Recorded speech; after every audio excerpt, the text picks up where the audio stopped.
네, 코리니 아빠의 투자일기. 오늘은 알트코인 폭락, 여러분의 코인은 안녕하신가요? 라는 주제를 가지고 한번 얘기 나눠보도록 하겠습니다. 코리니 아빠의 투자일기는 인문학적 추론 영역이니까 절대 투자의 기준으로 삼지 말아주시고요.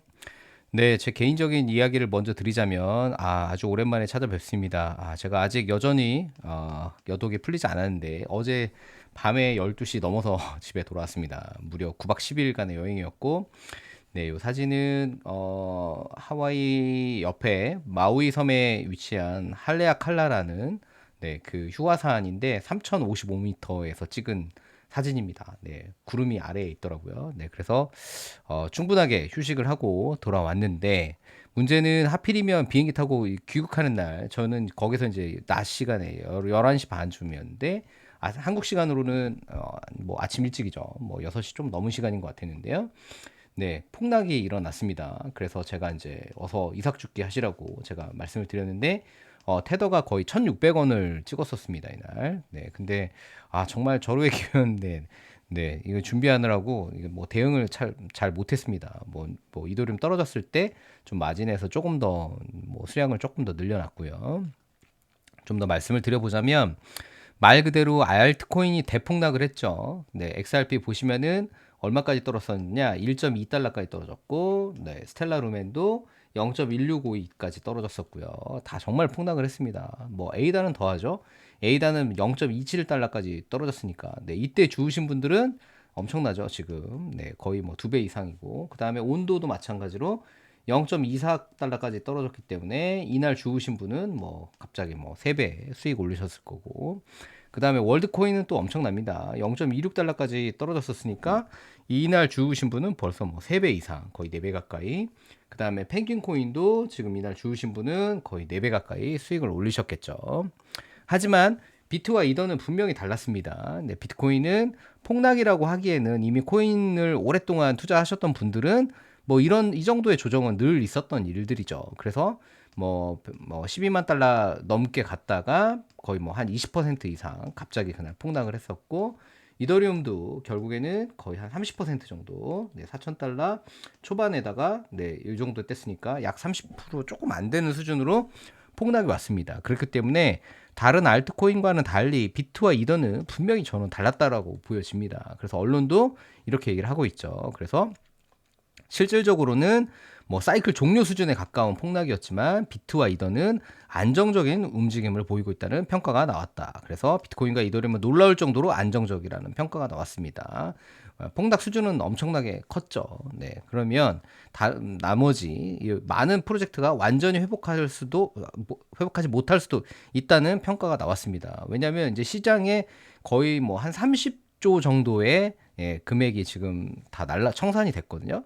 그렇기 때문에 이 정도의 유동성이 다시 코인 시장으로 들어오려면 시간이 꽤 걸리겠죠. 지금 미국에서 뭐 양적 완화를 통해서 돈을 막 찍어내고 있거나 제로 금리인 상태도 아니기 때문에 사실 시장에 돈이 굉장히 말라 있습니다. 그렇기 때문에 지금 시장에서 달러가 계속 강세고 지금 원화 환율이 1,400원대를 넘어갔잖아요. 그래서 달러 유동성이나 이런 걸 봤을 때 당분간 코인 시장으로 돈이 막 마구잡이로 들어와서 알트코인이 막 날아가는 그런 뭐 알트 불장은 이제 좀 더 시간이 걸리지 않을까라는 생각이 듭니다. 자, 그러면 여러분들 이런 궁금증이 좀 생기실 수도 있겠죠? 왜 이렇게 코인만 폭락이 발생하는가? 사실 이 문장도 많은 분들은 동의 안 하실 수도 있어요. 왜냐하면 비트코인이나 이더리움은 이걸 폭락이라고 얘기하기도 좀 그렇죠. 왜냐하면 주식시장만 들어가더라도 뭐 하루에 마이너스 30%는 질비합니다. 네, 뭐 테슬라만 보더라도 하루에 뭐 15%, 20% 폭락 뭐 가끔 발생하거든요. 그렇기 때문에 이거를 뭐 한 10% 정도 폭락했다고 해서 비트코인이 주저앉았다. 뭐 이렇게 얘기하기는 좀 어폐가 있죠. 자, 근데 이건 하나 여러분들 확실하게 알고 가셔야 될 필요가 있습니다. 이 문제의 핵심은 이 레버리지 구조 때문에 그래요. 자, 주식 시장은 보시면은 물론 이제 우리나라 사람들이 미장에서도 주식 투자할 때 이런 레버리지를 되게 좋아하시잖아요. 그래서 뭐 2배짜리, 3배짜리 이런 거 많이 하시는데 그래도 주식 시장은 레버리지 비율이 낮은 편이에요. 네, 신용거래 대개는 뭐 2배짜리, 3배짜리 ETF 이 정도가 일반적이거든요. 그 다음에 선물 시장으로 가더라도 5배에서 10배 정도입니다. 그리고 규제도 명확하기 때문에 사실 레버리지 상품을 ETF 같은 걸 내놓으려면 다 허가를 받아야 됩니다. 하지만 코인 시장은 달라요. 코인 시장은 레버리지가 굉장히 높고 뭐 바이낸스 선물 같은 경우는 125배까지 가능합니다. 125배. 그러니까 제가 만 원만 있어도 125만 원 배팅을 할 수 있는 거죠. 근데 이게 1,000만 원이면 금액이 몇 억 단위로 넘어가는 거죠. 그다음에 거래소별 자유도를 설정하기 때문에 이게 굉장히 고위험 고수익입니다. 그 다음에 청산 메커니즘도 달라요. 청산 메커니즘이 주식시장 같은 경우는 이제 마진콜이라는 게 뭐냐면 내가 이제 그 금액 걸어놨던 것보다 청산될 가능성이 높아지면 증권사에서 그 고래들 같은 경우는 전화도 줍니다. 그래가지고 이거 청산될 가능성이 있으니까 추가 입금을 하거나 아니면 일부를 매각을 할까요? 뭐 이렇게 얘기를 해요. 그래서 뭐 내가 예를 들어서 뭐 30% 50%만 매도를 하더라도 일단은 어느 정도 이제 디펜스가 가능한 거죠. 그렇기 때문에 이게 되게 느려요. 근데 코인 시장은 그냥 자동 청산입니다. 그냥 아침에 일어나면 증거금이 부족해져 가지고 100% 소진이 되면 자동으로 판매가 돼 버립니다. 그렇기 때문에 이게 굉장히 레버리지 구조에 취약하다라는 거. 그다음에 뭐 주식시장 변동성 낮음. 근데 이건 잘 모르겠어요. 요즘에는 뭐 주식시장도 하루에 10배 이렇게 가는 주식들도 있으니까 서킷 브레이크가 적용은 되긴 하지만 또 뭐 10분 15분 있으면 또 뚫리고 해가지고 뭐 계속 올라가더라고요. 그다음에 코인 시장은 뭐 높다고는 하는데 요즘 와서는 또 꼭 그런 것만 같지도 않고요. 그다음에 주식시장은 이제 규제가 많고 코인 시장은 낮고 뭐 이런 특징이 있고, 또 하나의 가장 큰 특징 중에 하나는 주식시장은 낮에만 이제 평일에만 낮에만 이제 거래가 되지만 코인 시장은 365일 24시간이죠. 그렇기 때문에 밤새 무슨 일이 벌어지면 우리가 대응하기 되게 어렵다는 구조를 가지고 있습니다. 자, 그러면서 언론은 이제 코인 폭락이 뭐 트럼프의 대중국 관세 때문이다, 뭐 100% 추가로 이렇게 한다고 발표를 했잖아요. 그래서 이것 때문이다라고 얘기하지만 사실은 저는 그걸 믿지 않습니다. 왜냐하면 제가 볼 때는 분명히 코인 작정 세력은 존재를 해요. 그래서 코인 작전 세력은 어떻게 하냐? 만약에 트럼프의 이 발언을 미리 알 수 있었던 사람이라면 저 같아도 그렇게 할 것 같아요. 왜냐?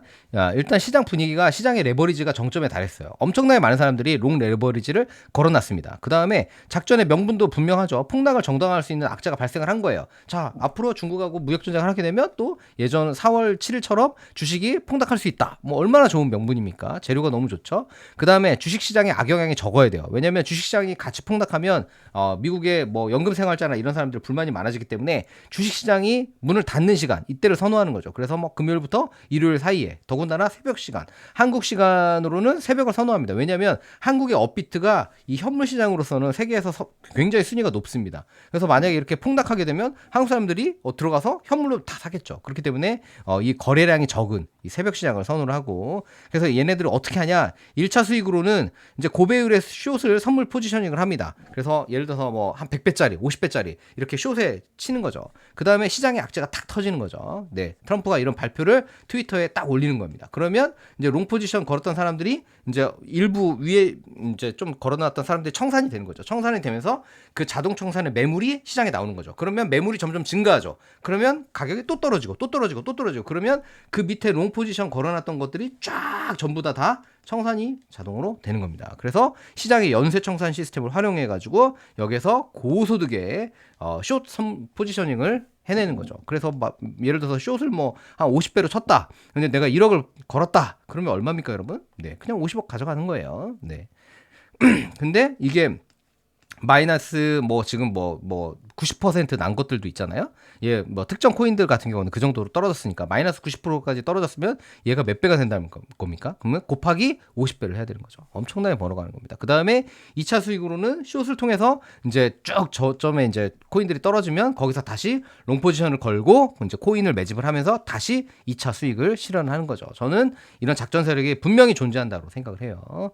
예, 근데 만약에 제가 여전히 예전에 XRP 이렇게 투자했었거든요. 마진 투자를 했었습니다. 그래서 제가 그때 청산 가격, 이때 포지셔닝을 93,000개를 사놨었고, 포지션 가격을 1.4달러에 걸어놨습니다. 만약에 제가 이 마진 거래를 계속 올인했더라면 어제 1.25달러까지 떨어졌잖아요. 이때 XRP 가격이 갔으면 저는 이게 전 금액이 자동 청산됐다는 얘기입니다. 엄청나죠. 네, 그래서 저는 이미 다 팔았기 때문에 문제가 없습니다. 그래서 이번 사태를 바라보면서 드는 생각 정리를 해드리자면, 비트코인과 이더리움은 다른 자산으로 이제 수준으로 바라봐야 된다고 생각을 하고, 이게 증명이 된 거죠. 그 다음에 이더리움을 저는 더 이상 알트코인이라고 부르지 말았으면 좋겠어요. 네, 이제 어울릴 수 없는 형입니다. 그래서 이더는 이더일 뿐이다. 더 이상 다른 알트코인의 폭락하고 결부시키지 말았으면 좋겠다는 생각이 들었고, 그 다음에 코인 레버리지로 흥한 자는 결국 레버리지로 망한다. 제 지인 중에 이제 자제분이 이제 코인 레버리지를 해가지고 선물 투자를 해가지고 돈을 좀 많이 벌었다고 해요. 그래서 제가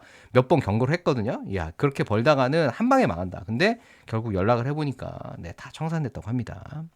자, 그 다음에 시장의 일희일비에 견딜 수 있는 안전한 자산에 투자하자. 네, 그래서 코인을 하실 거면 비트나 이더나 네, 이 안전한 코인을 거의 대부분 담으시고 나머지 알트코인은 그냥 부분으로 섞어 가시는 거를 추천을 드립니다. 이거 한 방에 벌려고 이 알트코인의 전체 몰빵을 했다가는 정말 거덜난다는 거 말씀드리고, 그 다음에 공포를 위기가 아닌 기회로 만들기 위해서는 평소에 익절하는 습관을 들여야 된다고 생각을 합니다. 그리고 현금 확보를 해놔야죠. 그래서 저도 이거에 대한 또 반성을 하게 됐어요. 그 놀러 갔을 때, 하와이 놀러 갔을 때 고민을 많이 했었거든요. 근데 이게 노는 데 집중하다 보니까 내가 여기 놀러 왔지 이 거래하러 온 거 아니잖아. 그때 갔을 때 많이 올랐어요. 그래서 뭐 비트마인도 뭐 64달러가 65달러 근처까지 가고 해서 그때 이거 익절에 대한 유혹이 되게 많았는데 그냥 이제 한국 돌아가서 하자라고 생각을 했는데 오자마자 네, 이런 사태가 벌어지게 됐습니다. 그래서 평소에 만약에 뭐 20-30% 익절을 해놨더라면 이럴 때 줍줍할 수 있는 절호의 기회가 될 수 있었겠죠. 그래서